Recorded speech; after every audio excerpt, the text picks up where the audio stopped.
Assalamualaikum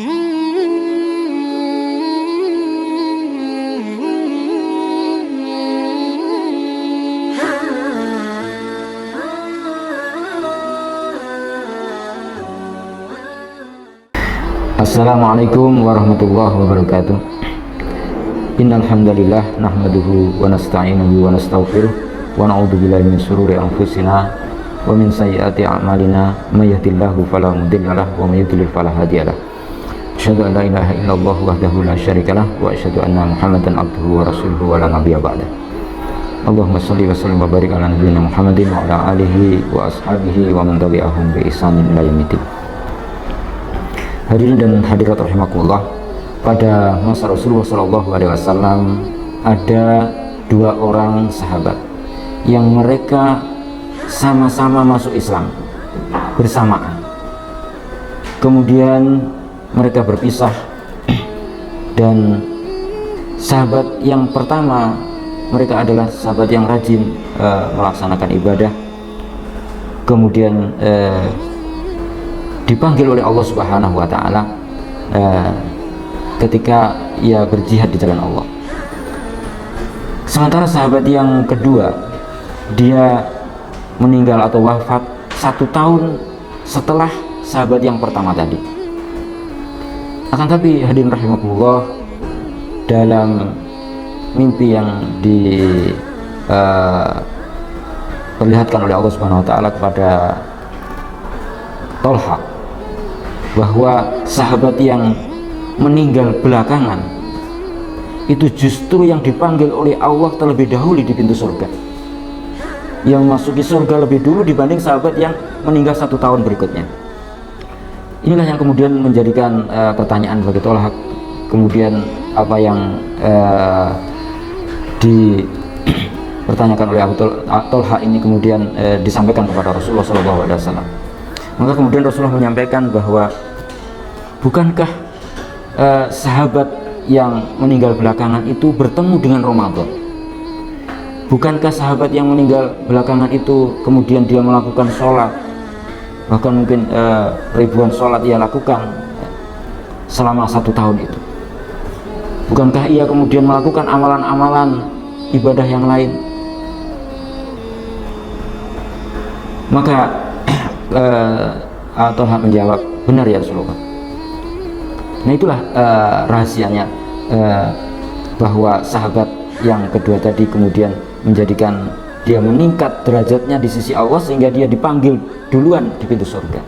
Hadirin rahimakumullah, dari kisah yang saya sampaikan tadi, kita bisa melihat bahwa betapa bertemunya kita dengan Ramadan ini adalah sebuah pertemuan yang mahal, sebuah pertemuan yang sangat langka, yang itu bisa meningkatkan kualitas amal kita, yang itu bisa menghapus dosa-dosa kita, sehingga dengan pertemuan 1 tahun dengan kemudian bersama dengan Ramadan, maka itu menjadikan seseorang itu memiliki tingkatan yang tinggi di hadapan Allah Subhanahu wa Ta'ala.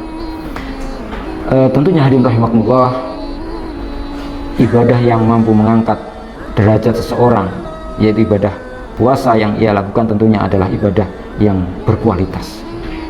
Nah inilah yang menjadi titik tekan bahwa memang sebenarnya Islam menyuruh kita untuk beribadah dengan kualitas yang baik. Bahkan Allah sendiri menyatakan dalam firman-Nya, huwallazi khalaqal mauta wal hayata liyabluwakum ayyukum ahsanu amala, yang menciptakan kematian kemudian kehidupan untuk menguji manusia siapa di antara mereka yang paling baik amalnya, yang terbaik amalnya, ahsanu amala, yaitu yang terbaik amalnya. Hadirin rahimakumullah, lantas yang menjadi pertanyaan bagi kita, bagaimana agar amal kita ini menjadi amal yang baik, menjadi amal yang terbaik? Hadirin rahimakumullah, tentunya mengacu pada apa yang disampaikan oleh para ulama, bahwa hendaknya ibadah yang kita lakukan itu yaitu dilakukan dengan penuh keikhlasan, ikhlas semata-mata karena Allah Subhanahu wa Ta'ala, kemudian dilakukan sesuai dengan petunjuk Rasulullah SAW. Banyak di antara kita Atau banyak di antara manusia barangkali yang melakukan amalan sholat, akan tapi sholat yang tidak berkualitas. Mereka melakukan puasa, puasanya tidak berkualitas. Sebagaimana yang pernah Rasulullah nyatakan dalam sebuah hadisnya, beliau mengatakan, innar rajula yusallu sittina sana. Ada seorang laki-laki yang melakukan sholat selama 60 tahun. La tuqbalu lahu sholatan. Tidak satupun dari sholatnya itu dia yang diterima oleh Allah. Wala anahu yutimu ruku'a wala yutimu sujuda wala yutimu sujuda wala yutimu ruku'a. Bisa jadi dia itu melakukan sholat, yaitu melakukan rukuk secara sempurna, akan tapi sujudnya tidak sempurna. Bisa jadi dia melakukan sujud di dalam sholatnya itu sempurna, akan tapi rukuknya tidak sempurna. Demikian juga dalam ibadah sholat, dalam ibadah puasa.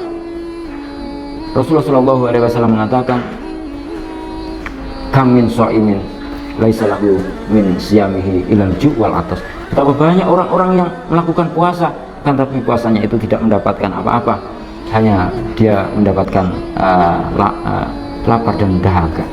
Demikian juga orang yang melakukan sholat di malam harinya, sebagaimana yang Rasulullah nyatakan, kamin qaimin laisa lahu min qiyamihi illa sahar. Betapa banyak orang-orang yang melakukan sholat di malam hari di bulan Ramadan, akan tapi ia tidak mendapatkan apa-apa kecuali hanya sekedar tidak tidur. Hadirin dan hadirat rahimakumullah, oleh karena itu perlu kita mengevaluasi diri kita, sudah berkualitaskah amalan atau ibadah yang kita lakukan selama di bulan suci Ramadan ini. Yang selanjutnya yaitu bahwa ibadah ini harus kita lakukan dengan secara baik, terprogram dengan baik. Ada amalan-amalan yang dilakukan oleh Rasulullah di siang hari, demikian juga ada amalan-amalan yang beliau lakukan di malam hari, atau amalan-amalan yang bisa dilakukan baik di malam hari maupun di siang hari. Demikian juga kemudian ibadah itu harus kita lakukan dengan sungguh-sungguh, dengan penuh keseriusan, maka insya Allah dengan tawakal kepada Allah Subhanahu wa Ta'ala, ibadah Ramadan kita, ibadah puasa kita akan menjadi ibadah yang berkualitas di sisi Allah, dan kita layak mendapatkan ampunan dari Allah Subhanahu wa Ta'ala serta pahala yang besar di hadapan Allah Subhanahu wa Ta'ala. Alaikum wabillahi taufiq wal hidayah. Assalamualaikum warahmatullahi wabarakatuh.